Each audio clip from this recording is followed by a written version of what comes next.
Bienvenidos a Cetocast. Aquí no enseñamos medicina. La vivimos, la pensamos y la cuestionamos. Hola, bienvenidos a un nuevo episodio de Cetocast. Mi nombre es Azul Gobea y hoy tenemos dos invitados muy increíbles. Uno es el profesor Bernardo de Jesús y el otro es el alumno Bruno Bedoati, y es alumno de 7º semestre y son de la licenciatura de Psicología. En efecto. Perfecto. Y hoy vamos a hablar de un tema muy interesante, muy padre, que la verdad es que me emociona mucho estar aquí para platicar estos temas, que son las diferencias y alcances entre la psicología jurídica, criminal, forense y penitenciaria. Entonces, ¿qué les parece si empezamos con la primera pregunta? Adelante, claro. Pues para iniciar, ¿cómo definiría la relación entre la psicología y pues este sistema legal? Mira, primero que nada, tenemos que entender que la ley nos sirve para convivir en sociedad, vivir sanamente a través de los siglos, santos, amén. Sin embargo, todo esto es referente a conductas. Cuando nosotros decimos, esta persona cometió un delito de robo, secuestro, tú quieras que esté tipificado como delito, nosotros estamos intentando castigar un delito, una conducta que a nivel social no nos sirve. Entonces, si los delitos son conductas y las conductas son un producto de un aprendizaje desadaptativo, pues ¿quién mejor para hacer una valoración de esa conducta desadaptativa que un psicólogo? Porque ese es uno de los objetos de estudio de la psicología, la mente, la conducta y la condición humana. Entonces la relación está en eso, la valoración de la conducta en el ámbito legal, que es desadaptativa porque infringe en hacer, no hacer o abstenerse, una conducta que va a generar una deuda con la sociedad. Perfecto. Y a grandes rasgos, mi querido alumno, ¿cuál es la función del psicólogo cuando interviene en procesos judiciales o dentro de instituciones del sistema penal? Pues justamente tiene varias funciones las que puede ejercer el psicólogo. Justamente hablaríamos de un psicólogo jurídico, que pues la psicología jurídica es pues proveniente de una de las dos corrientes que componen a la psicología. Tenemos a la psicología teórica, que es de donde vienen todas estas pues el desarrollo de teorías, de formas en las que podemos entender a la conducta humana, y la psicología aplicada, que básicamente lo que hace es formar procesos para intervenir con estas cuestiones que estamos justamente investigando. En la psicología aplicada puede entrar la psicología jurídica, que justamente lo que compete en muchas ocasiones, tanto la creación como de leyes o normas establecidas para el ejercer del psicólogo, como los procesos de psicología forense, que podría ser en el ámbito de juicios, de dictámenes, que básicamente trabajamos con las consecuencias de un delito. En muchas ocasiones lo que hacemos es justamente identificar qué fue lo que se puede realizar o hacer para que un delito pueda llegar a la reparación de un daño. Y tenemos la psicología criminal, que es básicamente el identificar qué factores llevaron a una persona a cometer el delito, que lo vemos desde el punto de los factores psicológicos, rasgos de personalidad, las conductas aprendidas que podemos ver de la persona que tuvo de su entorno, que en un momento fueron adaptativas para sobrevivir y en otro pues ya no, por lo que llegó a cometer un delito. Y por último la psicología penitenciaria, que es básicamente los procesos de intervención con personas privadas de la libertad, que pues justamente tiene el objetivo de introducirlas de nuevo a la sociedad. Perfecto, muy bien. Muchas veces se menciona ramas como la psicología jurídica, forense, criminal y penitenciaria. ¿Cómo podría explicarnos brevemente? Ahora sí, nos dieron unas pequeñas diferencias, pero otras diferencias entre ellas.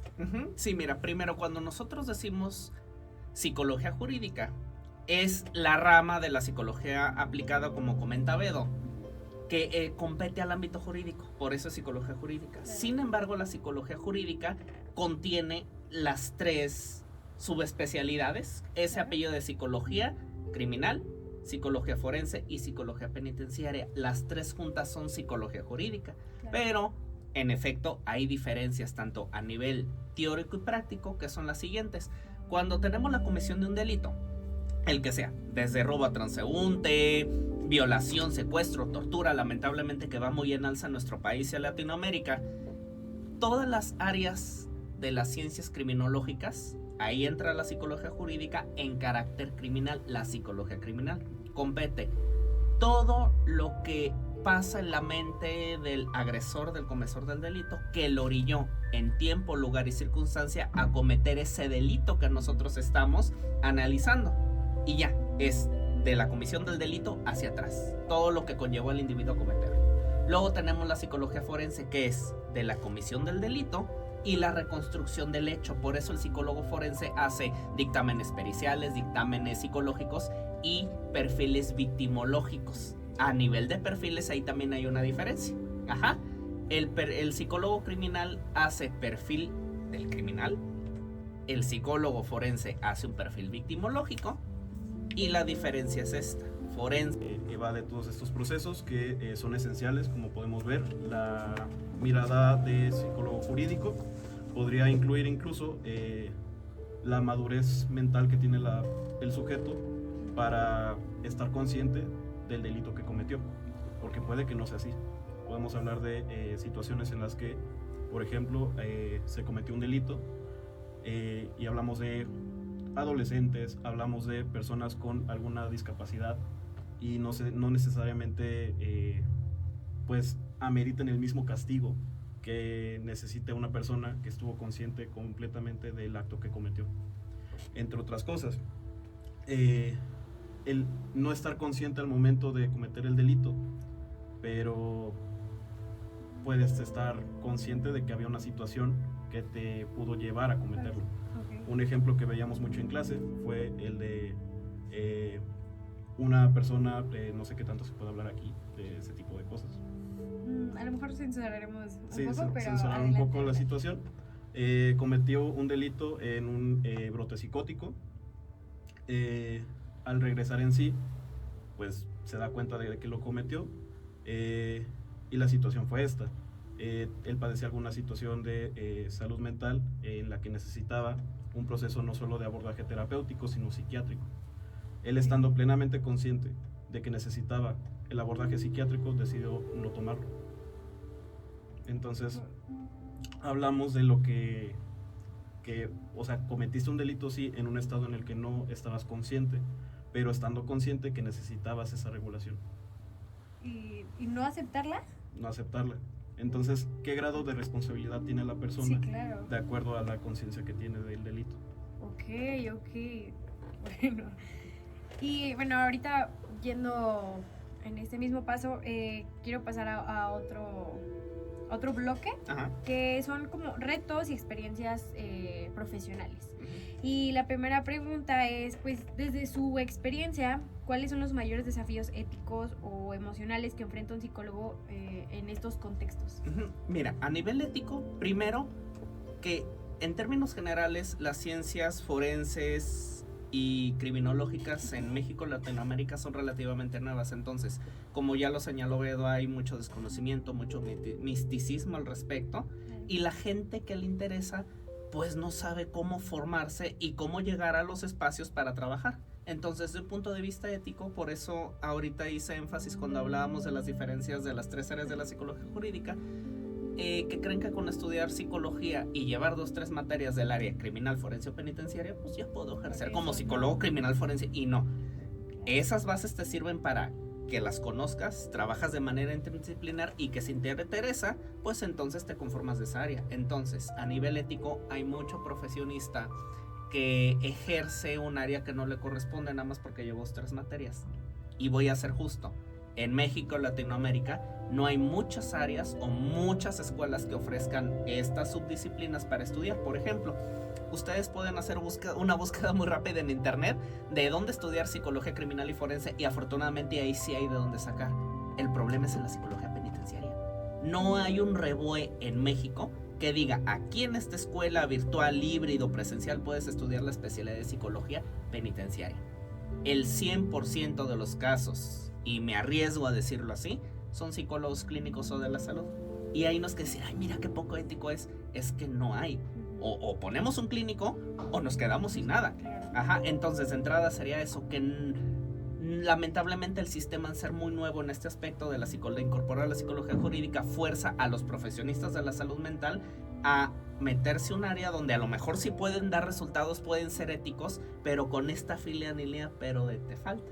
Ajá. Y en experiencias que yo he tenido, luego de repente yo trabajaba en ciertos hospitales, no se dice nombre, ajá, que pues yo voy a atender a personas con esquizofrenia, personas con bipolaridad, niños con no desarrollo. Y ¿sabes qué, maestro Bernardo? ¿Qué pasó? ¿Puede venir, por favor? Le vamos a dar un consultorio, va a pasar esta situación. Y llega una persona en condición de custodia, con 2 guaruras de lado, le tienes que hacer una evaluación psicológica porque en el MP no hay un perito, en el MP están muy llenos y te toca hacerlo.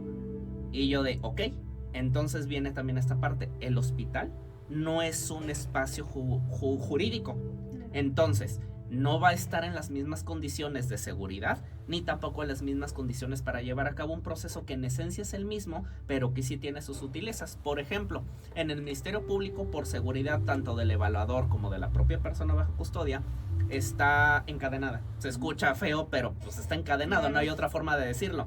Y en el hospital no se va a ir corriendo, entonces con los tobillos, pero las manos sí lo dejamos libres. Esa diferencia es bastante sutil. Por un lado permite más flexibilidad y más rapport, pero por otro lado quita un poco la seguridad. Claro. Eso a nivel ético. Y también a nivel práctico, ¿qué me habías dicho de la pregunta? Se me olvidó. Desafíos éticos o emocionales que enfrentan. Desafíos emocionales.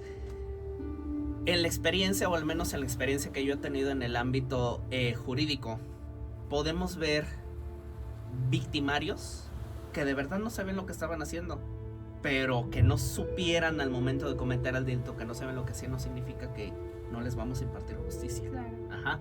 Víctimas que están deshechas, personas que tú, aunque hagas bien tu proceso, el proceso va para largo. Entonces tú ves mucho sufrimiento emocional, mucho sufrimiento social, y lo único que tú puedes hacer es restringirte desde mi posición, desde salud mental, desde la psicología jurídica, voy a hacer mejor mi chamba, pero para bien o para mal de ti no va a salir de tu profesión impartir justicia, y que esa justicia sea lo correcto, porque pues nos podemos encontrar la persona psicológicamente era consciente de lo que hacía, se le encontró imputable y sí va a pasar tiempo en prisión. Pero el problema de muchas ciencias, inclusive la abogacía, el concepto de impartición de justicia no es total. Vamos a pensar que yo hice una evaluación a una persona que cometió homicidio doloso, o sea, lo hizo con intención de matar, de causar daño, y lo meten de cadena perpetua a prisión, pero que esté esa persona en cadena perpetua no le va a devolver la vida al familiar, a la víctima. Entonces te quedas al final del día, pues está encerrado, y es lo justo, eso es impartir justicia, pero no a nivel emocional, tanto tuyo como de la víctima o de la familia de la víctima, no hay una totalidad, de ahí que siempre la sociedad va a querer más. Entonces siempre te quedas con esa cosquillita, pude hacerlo mejor, pude haber hecho más, ¿qué más se puede hacer? Y es algo que tú tienes que estar de acuerdo en que no va a pasar, al menos en tiempos próximos. Perfecto, y bueno, esto va un poquito también de la mano. ¿Ha tenido algún caso, a lo mejor no explayarnos mucho, a lo mejor no tan intensa la situación tan intensa, pero una situación que le haya marcado profesionalmente o lo haya hecho como reflexionar sobre el papel del psicólogo en la justicia? Sí, me tocó un caso muy rapidito donde lo estaban acusando de violación. Y yo dije, pues bueno, es un adolescente de 14 años, van y lo meten al área donde se hacen las evaluaciones, y que voy viendo al muchachito, primer lugar, 14 años, que tus casos, pues, ¿cómo lo van a enjuiciar si se supone que a un menor de edad no puedes tú meterlo a prisión? Nunca me dijeron realmente el motivo, pero el muchacho, como decimos, ojo de buen cubero, tenía retraso mental moderado. Y yo dije, pues ha de haber tenido un mal acercamiento, pero pues me corresponde a mí hacer la evaluación. Hice la evaluación, entregué el reporte clínico criminológico y me quedé pensando, ¿y si le hacen algo? Le digo, si a mí me quedó claro en los resultados de la evaluación, el trato que di, que a lo mejor no era culpable directamente, pero la consecuencia sí. Y esa persona que no era plenamente consciente de lo que se, o sea, ¿hasta dónde voy a llegar yo? Ajá, que era lo que comentaba anteriormente. Sí. Y aquí me gustaría esta reflexión. El psicólogo jurídico, clínico de la salud, hagan bien su trabajo, lo mejor que puedan, éticamente hablando. Y si es un trabajo multidisciplinar, ya le corresponderá al médico, le corresponderá al abogado, le corresponderá al juez, cómo utiliza la información que tú, ética, científica y debidamente hiciste. Yo creo que sería eso. Ajá. En tu opinión, Respirar. hay que respirar. En tu opinión, ¿qué tanto apoyo institucional reciben los profesionales de la psicología que trabajan en el ámbito legal? Híjole, pues dependería mucho porque pues en el ámbito legal, sobre todo en el área yo orientado más a forense, que es a lo que a mí me gustaría dedicarme, pues por parte de las instituciones, no mucho. Claro. No mucho, claramente instituciones de gobierno lamentablemente no hay mucho apoyo. Hay muchas veces, de hecho, el trabajo de instituciones en donde se va a denunciar, se va a hacer este tipo de procesos. Pues incluso, como bien relataba el profesor, hay personas no calificadas para hacer algunos trabajos de psicología. Haciendo los trabajos de psicología. Claro. Entonces, pues eso afecta mucho a el cómo se va a dar el desempeño de estas actividades, porque conozco gente en algunas de esas, haciendo prácticas en algunos de estos lugares, en donde los que en teoría deberían de estarlos instruyendo, no saben calificar pruebas, por ejemplo. O sea, y no saben en el término de que no saben ni siquiera hacer sumativas. Claro. Entonces afecta mucho en cómo se va a dar pues todo el proceso legal por el que una persona viene a denunciar. Entonces es muy importante que haya más apoyo claramente en estas áreas, y evidentemente por parte privada, pues muchos sí pueden tener un mejor resultado, pues porque no va a ser lo mismo. Sí, en el área institucional, pública, no suele haber este tipo de apoyo, entonces pues sí afecta mucho a cómo se dan estas investigaciones. Perfecto, pues sí, yo creo que como profesor, o sea, es como importante esto, ¿no? Y si hablamos de trabajo interdisciplinario, ¿cómo es la colaboración entre psicólogos, abogados, jueces o policías?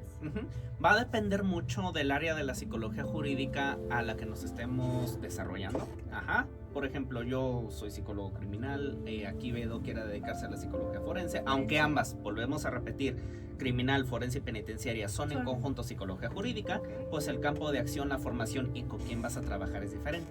El psicólogo criminal, ¿con quién trabaja? Trabaja con psicólogos clínicos, trabaja con médicos, trabaja con los custodios, con agentes policiales, trabaja con el psicólogo forense, y con el victimario. El psicólogo forense trabaja con todo el personal de las ciencias forenses, el criminalista, con el médico forense, con el psiquiatra forense, todas las subdisciplinas que tienen como apellido forense les toca. Y son los psicólogos forenses, por eso previamente decía, quien le gusta más moverse, más andar para allá y para acá, es más del área forense. ¿Por qué? Porque como son los que van a los juzgados, a los juicios y a todo el debido proceso, los forenses son los que trabajan con abogados y con jueces. Okay. Entonces, perdón, sí, adelante, o sea, a ti, de verdad, o sea, te gusta como, así que la chamba, como de hacer todo, pues, ir a investigar desde cero, pues. Sí, básicamente, justamente eso es lo que haría un psicólogo forense, hacer una investigación para un dictamen que justamente va a servir de decisión para emitir algún tipo de compensación o por así decirlo, un reparo al daño que se cometió. Okay. Y sí, me gustaría bastante. Perfecto. Pasando a otro bloque, como en el impacto social y la percepción pública. Y a su parecer, ¿qué tanto conoce la sociedad mexicana sobre el labor de la psicología forense o jurídica? Ya hablamos un poquito, pero... En términos acá más macro, sí. Yo creo que la conoce muy poco. Yo creo que quienes conocen realmente que existe la psicología jurídica y sus 3 áreas, criminal, forense y penitenciaria, pues somos justamente los psicólogos. ¿Por qué? Claro. Porque los que trabajan en el Ministerio Público como peritos de diferente área, porque desde luego dependiendo del delito cometido y de su gravedad, pues no el Ministerio Público va a decir todos al mismo tiempo. Depende de tiempo, lugar, circunstancia y características del delito. En la fase de investigación, ¿qué peritos va a mandar? Entonces, en términos generales, por un lado, y voy a mencionar estas series televisivas, ¿no? Criminal Minds, La Ley y el Orden, de CSI, han promocionado mucho la investigación criminal, pero también la deja muy cerrada en términos de ¿qué? De que todo es criminología o todo es criminalística, cuando en las ciencias criminológicas, forenses y penitenciarias hay un mar de especialidades dependiendo del profesionista que se quiera meter a esa área. Entonces yo siento que si tú hablas de psicología jurídica, a alguien que no conoce te va a decir, pues es criminólogo, es de CSI. Y para empezar, por ejemplo, la serie de CSI son criminalistas, no criminólogos. Criminólogos los ves en Criminal Minds justamente, entonces es bien diferente. Entonces yo siento, respuesta corta, que conocen muy poco porque se guían en torno no a la parte académica, a la parte científica, sino a lo que ven en televisión, como muchas de las cosas en esta sociedad. Todo lo incluye, no, eres criminólogo o eres criminalista, y muchas veces hasta esas dos las confunden, creen que es lo mismo. Sí. Entonces siento que conocen muy poquito.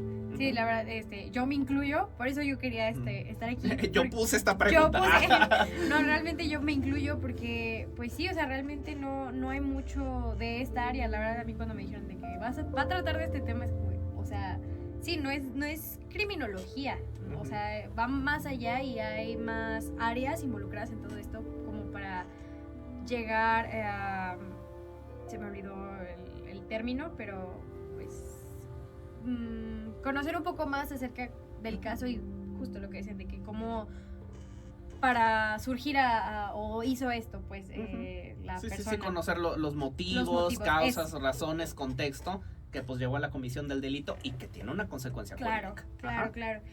¿Y qué mitos o malos entendidos considera que existe sobre el trabajo del psicólogo o en temas legales o criminales? Híjole, no, pues ¿qué mitos? Pues hay muchos para...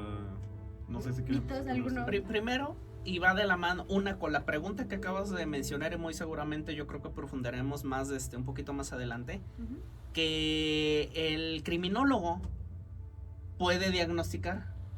Al menos yo en mi experiencia tampoco voy a castigar a todo, ni a todos, pero yo me he dado cuenta que cree la sociedad o creen algunos profesionistas que el criminólogo es equivalente al psicólogo criminal, cuando no, es muy diferente. Y los que son puramente criminólogos, que pueden diagnosticar. Y no, un criminólogo sí diagnostica, interviene, pero desde el contexto, desde lo comunitario. Solamente un criminólogo que su licenciatura es, por ejemplo, es médico, psiquiatra o es psicólogo clínico, pueden hacer la función del diagnóstico. Entonces yo creo que hay varios mitos, pero yo creo que este es el que es muy importante para mí. El criminólogo no es equivalente a psicólogo jurídico y psicólogo criminal, y tampoco el criminólogo por sí mismo está formado ni preparado para diagnosticar e intervenir. Ellos son más de lo general a lo particular. Y los psicólogos criminales y la psicología jurídica sí es más de lo particular, la víctima, victimario y el contexto, hacia la consecuencia jurídica, social, que es el impacto del delito. Muy bien. ¿Y qué impacto cree que tiene el trabajo psicológico en la reinserción social dentro del sistema penitenciario? Mira, hablando de reinserción social, yo creo que es importante mencionar dos aspectos. Cuando nosotros decimos alguien va a ir a prisión porque cometió un delito lo suficientemente grave, lo tenemos que tener en condición de encierro porque la consecuencia jurídica fue bastante fuerte. Homicidio, secuestro, tortura, es los que deberían de ir a prisión. Yo no soy de la idea de que robaste y te voy a meter a prisión, pues es un castigo muy grande para el delito. Si es un delito y tiene que ser castigado, pero no vamos a meter a todos a prisión, eso es importante.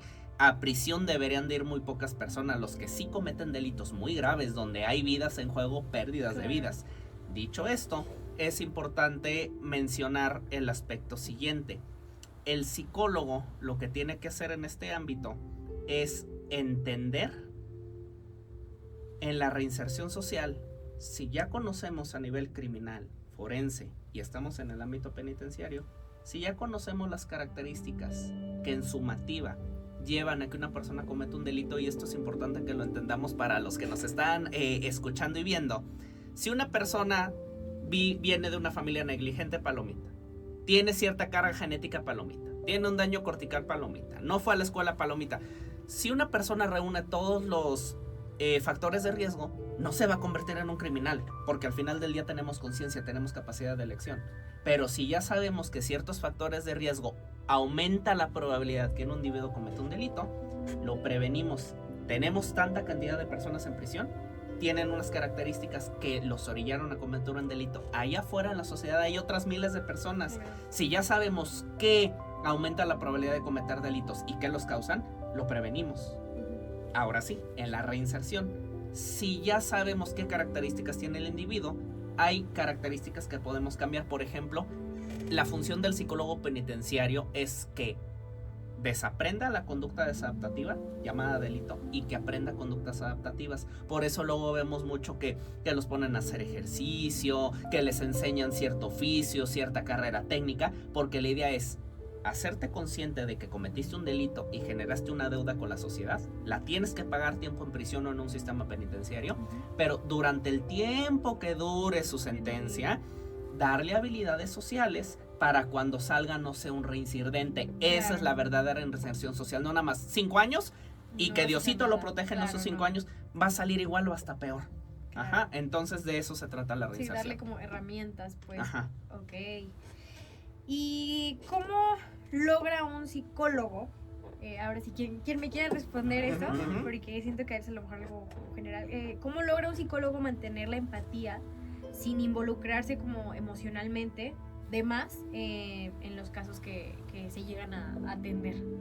Híjole, pues justamente es algo que hace poquito estábamos viendo con algunos compañeros, que pues es muy complicado de por sí ya en el área clínica. O sea, Sí, actualmente yo hago prácticas clínicas aquí, de hecho. Y pues sí, de por sí ahí tienes que tener tu serenidad para, pues evidentemente no meterte con el caso, porque tú no vas a resolver los problemas de nadie.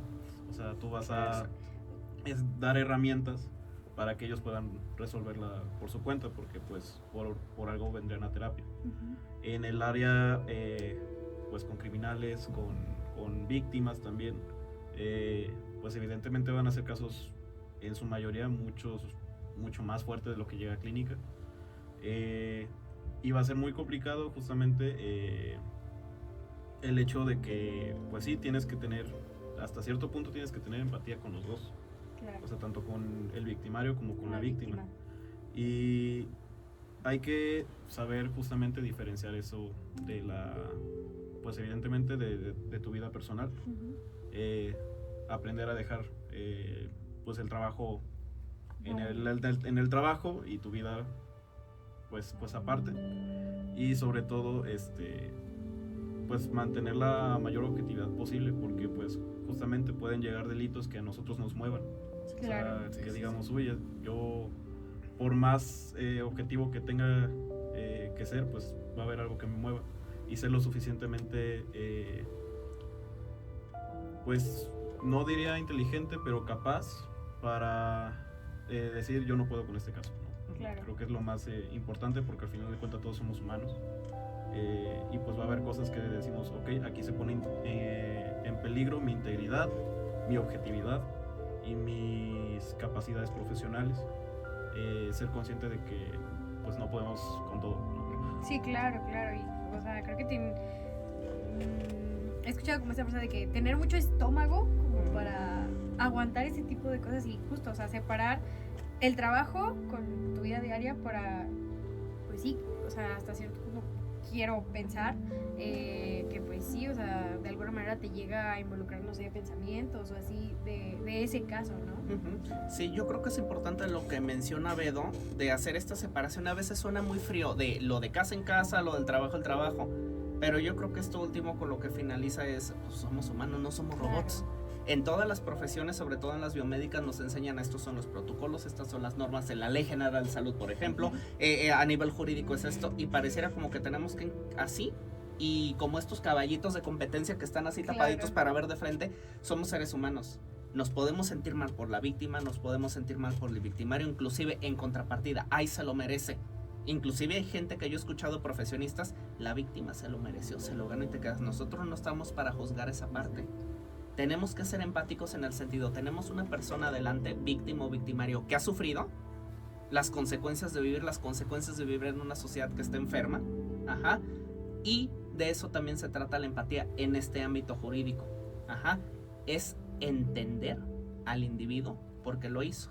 No estamos para justificarlo o absorberlo, es entender por qué lo hizo y mediante los protocolos criminales, forenses y penitenciarios reflejar ese entendimiento en un dictamen, en un reporte, en un diagnóstico clínico criminológico, y lo que comentaba anteriormente, lo entregas a la siguiente parte y tú tienes lo que, si tú lo hiciste bien, hasta ahí te corresponde. La impartición de justicia no es de una sola persona, es de un conjunto en general. Sí, claro. Y otra vez adelante, pasa. Pues sobre todo creo que es importante en cualquier área de psicología a la que te quieras dedicar, tener este tacto, tener esta empatía, porque justamente es algo que en cierto punto nos distingue, de que seamos justamente tengamos esta capacidad para que la gente confíe en nosotros.